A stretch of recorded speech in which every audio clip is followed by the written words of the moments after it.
Welcome to The Source, where we combine the headlines with in-depth conversations with the newsmakers themselves. Today on the program, long lines.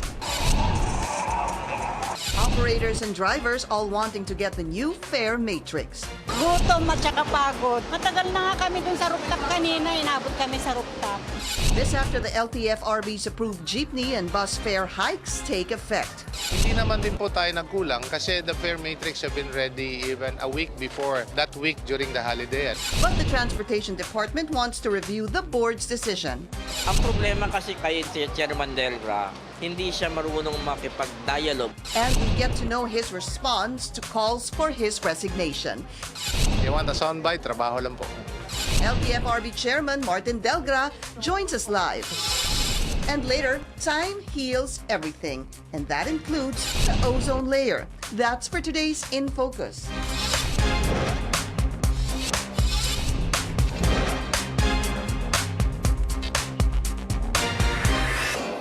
Thank you for joining us. I'm Pinky Webb. Jeepney operators continue to flock the LTFRB offices this week, hoping to secure a fare matrix needed to implement the newly approved fare hike. The LTFRB persistently warns operators that those who will violate the order and implement the fare hike without the matrix could face sanctions.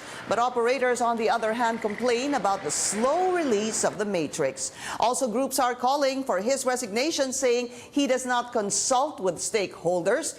And is it about time to close down provincial bus terminals in EDSA soon? Let's go straight to the source of the story, Land Transportation Franchising and Regulatory Board Chairman Martin Delgra. Chairman, welcome back to the program, and it's really good to have you right now.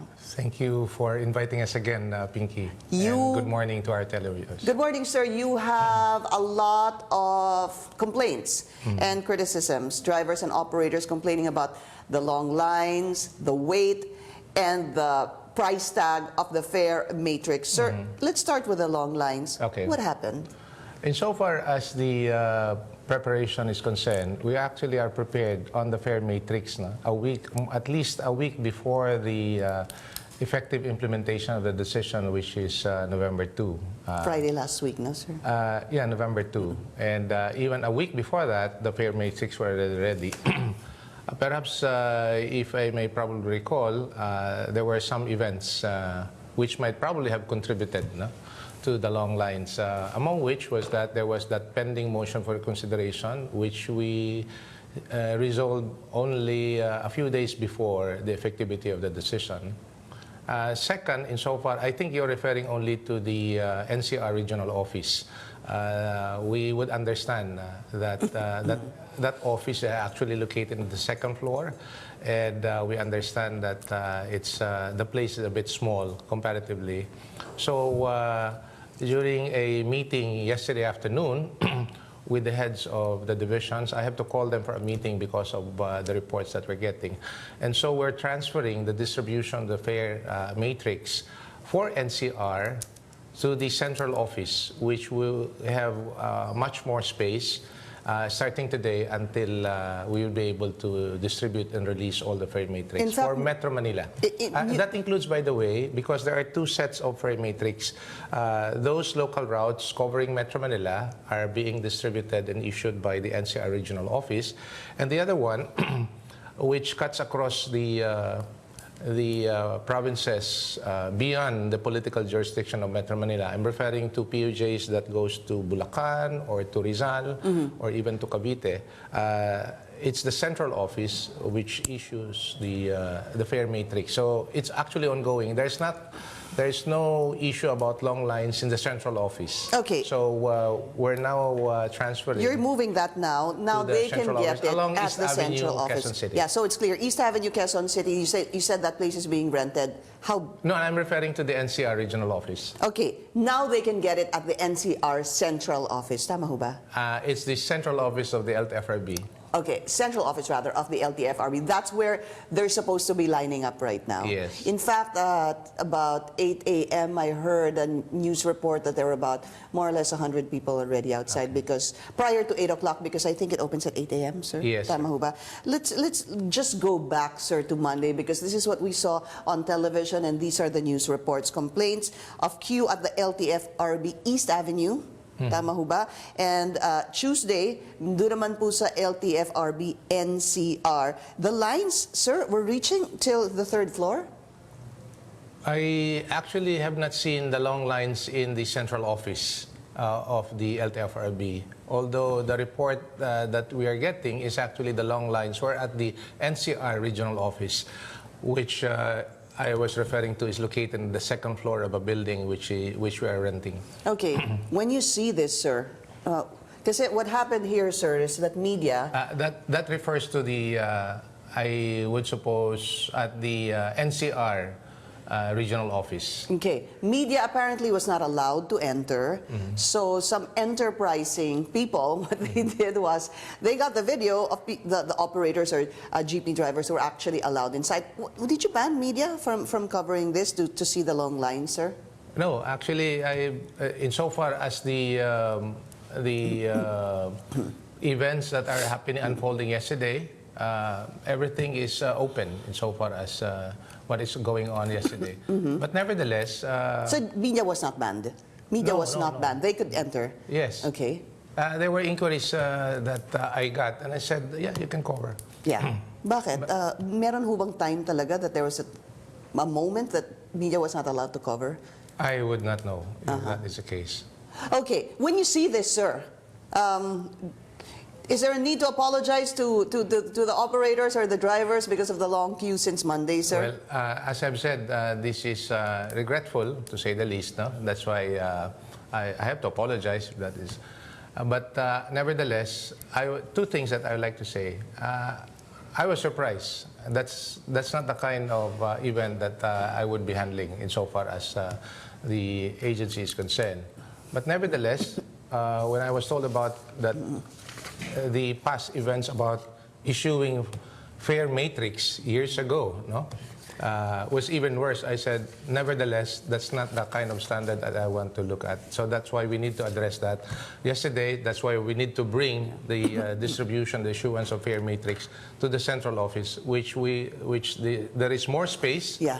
And we'll be able to accommodate more people. So I hope when we see the central officer, sana mas maganda yung pamamalakad today. No? Opo. Yeah. And then at the same time, we're not getting that kind of a scenario in the other regions, of which the petition, by the way, applies, no? Or the new fare hike applies. Okay. I'm referring to the Region 4 as well as Region 3 in Central Luzon. That's not the incident. That's not the situation in Region 3 and Region 4, you're saying. How many are supposed to be getting the fare matrix, sir? We're looking at, insofar as Region 4 is concerned, I would estimate something like 22,000. And in Central Luzon, close to 20,000. Ganun kadami, and sir. In Metro Manila, we're looking at 30,000. 30,000 in Metro Manila. So you should have, would you say you were ill-prepared for this, sir? I would not think so, insofar as having to prepare the logistical requirement as well as as I've said, the fare matrix is concerned. So this is the fare matrix. We want to show this to the public. They're complaining about this, sir. It's 610 pesos. Please tell us, why is this worth 610 pesos? It's not actually worth 610 pesos. That's what they're saying. The fee is 610 pesos. Hindi ho ba? It's actually, there's a regulatory fee that was issued as early as 2001. It's a department order which mandates a filing fee or a regulatory fee of 510 every time you apply for a fare matrix? A fare matrix. But the fare matrix itself would cost only 50 pesos. This one? Yes. And if you notice, the pictures sorry, sir, why would this cost 50 pesos? Why is this 50 pesos if you're saying that this is 50 pesos? Well, it's basically admin cost, to cover the admin cost. But the 510 covers the regulatory fee. Sir, saan po ba napupunta yung regulatory fee? Just so we're clear on that. Okay. All the monies that we collect at the LTFRB is actually remitted to the National Treasury. So 510 pesos for the regulatory fee. Apo. Before we go to why it's 610, may kulang pa kung 100 piso dyan. Yung 510 goes to the national. It may be possible na yung 100 could cover, say for example, yung 510 kasi is per franchise. And if the franchise covers, say, 2 units, that would be an additional 100. Yeah, it's not per jeep. It's not per public utility vehicle. Are It's you per referring franchise. to the 50 pesos? No, sir, you're saying the 510 No, pesos. it's not. Good to clarify that. The 510 is not per unit. It's per franchise. Franchise. When in fact, franchise could have as much as, I don't know, It could sir. be more than 1 unit. More than 1 unit. Okay. But ibig ho sabihin ba every time they apply for a fare matrix, is it fair to say that every time they apply for a fare matrix, they have to pay the 510 pesos regulatory fee? Yes. That's under a department order way back in 2001. But why, sir? Really? Hindi ho ba medyo masakit din yung 510 pesos para sa mga drivers and operators? Malaking pera din ho yun. Insofar as the amount is concerned, and that's precisely what I was actually saying, that part of the review process that Secretary Tugade have directed LTFRB would include that as well, no? Insofar as the process is concerned and how much it would cost insofar as having to implement any fare adjustment in the future. All right, so we'll go to that in a bit, sir. So 510 pesos for, it's called the regulatory fee. There's 50 pesos for admin fee, sir, you said? Yeah, for to cover each fare matrix. Would you believe, Pinky, that we would even hear reports na may mga peke na fare matrix na pinopost sa... But, forgive the ignorance, sir, but if I were to receive something as easy as this, I would just probably have it photocopied. Hindi ho ba pwede yun? Ganun nga ang nangyayari na sa iba. Pero ang nangyayari, manipulated yung mga Iniiba yung ano? yung fare mismo. Oh, i-correct nila, i-edit nila. It's basically, the fare matrix Then is that's basically... your fault, isn't it, sir? Because galing ho sa inyo to eh. No, Dapat hindi madaya. I'm referring to yung pagdadaya. Hindi, I understand, sir. Ang sinasabi niyo po, ito, kayang dayain. Yes po. Ibig sabihin, pwedeng i-edit siguro yung 8 pesos, gawing 9 pesos, Opo. tapos i-photocopy, lumalabas na katotohanan yon. Opo. Then, your copy, your matrix should be something na hindi po kayang dayain. How? I don't know, sir. As I've said, we can say that nothing is absolutely foolproof, ano? But this that's is precisely easy. why we're putting up. No, that's precisely why we're putting up some features there, like the plate number, the OR receipt, as well the signature of the authorized LTFRB official, so that it will affirm na ito galing talaga sa opisina. Original po yan. Hindi po yung sinasabi nating kinokopya po. Okay. Ang complaint pa po nila, sir, ganito lang. Kasi ganito, no? Let's just be clear, sir. Ganito yon. Pag nakausap niyo po sila, as a reporter has spoken to them, sinasabi po nila, ito, binayad namin dito 610. In essence, it's true, sir. Pero tama din ho ba sabihin, may point naman sila sabihin na bond paper lang to na kayang i-photocopy, hindi man lang daw nakalaminate. Bakit ho kaya ganon, Chairman? Please explain. Well, as I've said, no, it's really part of the administrative cost insofar as the 50 pesos is concerned. Where's the other 50 pesos? 510 regulatory fee plus 50, 560 pesos. Meron pa pong 50 pesos. Ano I really would not know where the report is coming from about 610 to get a... that's precisely why hinihimay ko yung cost structure ng... in getting a fare matrix and having to implement the fares, the new fare. So are you saying that it's supposed to be, from what your understanding, it's supposed to be 510 plus 50 pesos? Tama ho ba? Tama po. Hindi 610. Hindi po. All right, we'll be taking a short break. This is The Source on CNN Philippines. We'll continue discussing about the LTFRB's fare matrix, and is it about time to close down provincial bus terminals on EDSA? LTFRB Chairman Martin Delgra will still be with us after the break. You're watching The Source on CNN Philippines. Our guest today, LTFRB Chairman Martin Delgra. The chairman is telling me that you want to correct this erroneous report. It's not 610 No, it's pesos. not 610. And the reason really for getting a fair matrix from the LTFRB is precisely for the information and compliance by the drivers, and more importantly for the information of the commuters who take a daily commute every day. Yeah. No? And that the fare matrix has to be displayed conspicuously inside the public utility vehicle, be it a jeep or a bus, for the information of everybody. Hindi nyo lang alam na either confusion or arguments would arise inside the vehicle over 50 cents or 1 peso. Granted, sir. That's precisely why we're trying to avoid that. So you're saying that it's not 610, it's 560 pesos, correct, sir? To include the 50 pesos cost of the fare Admin, matrix. 560. Ito na lang, sir. Is this worth 560 pesos? Which one? Ito, to get this and to get a piece of paper.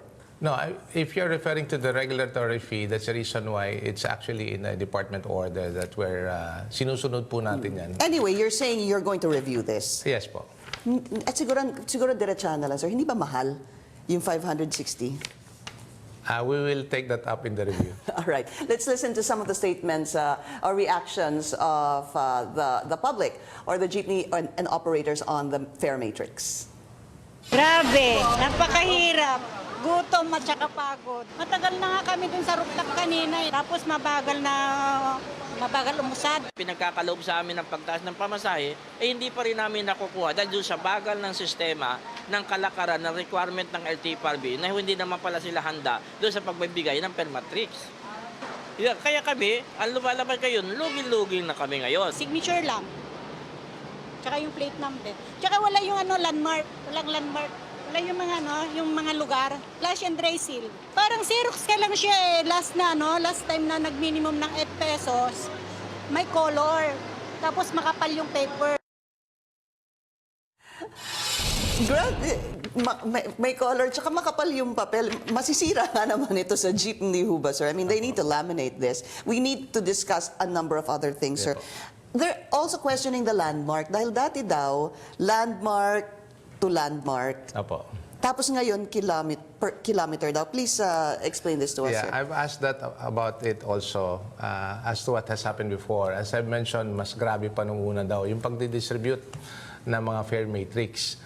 Yung fare matrix dati, either sinusunod yung tinatawag na jeepney stops, na alam naman din natin sa karamihan, lalo na sa pangkalahatang Metro Manila, in some areas, indistinguishable. Ibig sabihin, hindi mo makita yung mga jeepney stops. No? So, ang nangyayari, to determine fare, landmarks ang nilalagay. And that's a very tedious process kasi you could just imagine probably hundreds of routes all across Metro Manila and having to himay-himayin mo yung mga landmarks along a particular route, covering hundreds of routes all across. Talagang very tedious yung process. I guess, so sir, we simplify the process by way of having to set it on a per kilometer rate structure. So that would be the easier way, sir? That would be the easier way, and it's very understandable or easy to understand for commuters. So, para po sa mga sumasakay ng jeep and bus, so kung per kilometer, na-assess ho ba nila na isang kilometro na to? Ganun ho ba yan? Kasi parang the complaint is, magbibilang pa daw sila. Is that tama ho ba yun? Sila yung mga daily commuters, ano? Alam nila yan. And then yung isang rota, meron na yung from 0 kilometer to, for example, 10 kilometers. No? And then, obviously, yung the one that we have granted is actually the 2 pesos on the first 4. Now, hindi lang po yung first 4 ang tinitingnan natin dito. Yung galaw din on the succeeding kilometers after the 4th kilometer. Right. So, gagalaw din yan. So, when you know that, on a daily basis, you know that from here from residence to work, it's 6 kilometers, you would know right away kung magkano able to yung adjusted compute fare that. niyo po. Mako-compute niyo po yan. The DOTR is asking the LTFRB to review the fare adjustments, sir, because nga, well, recently bumaba na naman yung presyo. And two things, sir. Are you reviewing it? And number two is, I think it was Secretary Tugade who was suggesting that maybe there should be a predetermined fare matrix. Apo. Pwede ho ba yun? It's possible po, and that's the reason why the board will meet to precisely favorably consider it and moving forward, and how we're going to move forward insofar as to come up with a working formula to predetermine fare. There are a number of things that that offhand, from my opinion, we have to look into. No? Such as? Among other things, we have to look at it in terms of land-based public transport, particularly jeepney, is a daily commute. No? It's something that you do every day. No? And this is basically what you call a mass-based public transport, where millions would use it. So we know what is at stake here insofar as public interest is concerned. But obviously, you need to balance also with the financial viability of the operators. So ganun po yung among other things tinitingnan natin dito. Meron ho bang chance na bawiin yung fare hike? Insofar as the fare adjustment is concerned, gumagalaw naman yung pamasahe. No? Historically, tumataas, bumababa. Tumataas, bumababa. So, may possibilidad that obviously, if the justification is there, and moving towards the suggestion of Secretary Tugade, that would be a good mechanism by which we would be able to at least hasten the process of determining fare at any point in time. Exactly, kung may sir. galaw sa either inflation, may galaw sa fuel prices. Yeah. So those things we will also consider. Well, so you are for a predetermined fare matrix? Opo, insofar as that formula is concerned. You, Although yung predetermined na yan, it talks about several factors that will trigger the rates that are already predetermined. Yes. That's how I understand it. No? Sa ngayon. So I think yung mga detalye, mahimay natin during the review. because it's the factors that you identified, sir, such as inflation, prices of petroleum products, syempre yung paggalaw niya sa world market, etc., sir. Tsaka also could be the kind of yung support na binibigay ng gobyerno sa jeepney operators and drivers. That also. Actually, since you mentioned the Pinky, and I've been asked about it, no? The traditional basis for transport group seeking for a fare increase is because of the corresponding increase in the operating cost. And almost always, it is the fuel that becomes prominent among the costs that have increased in their operation. Eh sabi ko, the way to move forward is, sa pangkalahatan, is really the Public Utility Vehicle Modernization Program. Because the modernization program, it is not just changing the unit, no? Which are fuel efficient. It will actually even save you as much as 40 to 45% in fuel efficiency. So ibig sabihin po, Laki nun, when sir. you save on fuel, that will translate to additional income. So I suppose there would be no need for an increase in the fare hike. Kasi may matatamaan na ibang sektor eh. Ganun ang nakikita natin dito. No? But at the same time, when you talk about the modernization program, it is not just changing the old dilapidated units to more fuel efficient, convenient units, but we're looking at a system where, among other things, consolidated yung franchise, there's a fleet management system, and further that will further bring down the cost of the operation on the part of the operator and will enhance predictability of the ride on the part of the commuter. So yun po ang pinupush natin dito sa modernization program na ito. Para bang kung tataas yung presyo ng crudo, kailangan ba magtaas ng pamasahe? No? Traditionally, that has always been the case. But I would like to think it from a different mindset. Right. No? Baka pwede natin i-push. And this is precisely what we're pushing The under modernization. the PUV modernization program. Well, there are calls for your resignation, Chairman. What do you say to that? I say again, trabaho lang po ito. We've been addressing all concerns on the sector, and the core program that we're pushing right now, as I've said, is the modernization program. We're very proud of it insofar as the program is concerned. We know that there's still a lot of things that we need to do. We also would like to say that and it is only under this administration that we're able to push the modernization program as far as we can. Kasi po, yung dati, yung so-called modernization program, is just a change of the unit. The bus operators, after 15 years under the existing policy, would change their units into new ones at no subsidy or support from government. No? Taxi driver, UV Express, the same also after 13 years. No? But here, we're looking at a program na may It's almost like a holistic tulong galing approach. sa gobyerno mismo. At saka hindi lang po yung pagpapalit ng unit. Ito po yung pagpapalit ng buong sistema. Yeah. So talagang this is a quantum leap, if I may say, insofar as public transport system in the country is concerned. LTFRB Chairman Martin Delgra. Sir, maraming salamat po sa inyo. Thank you, sir. This is The Source on CNN Philippines. Still to come, a glimmer of hope for Earth as the ozone layer gets closer to full recovery. That's for today's In Focus.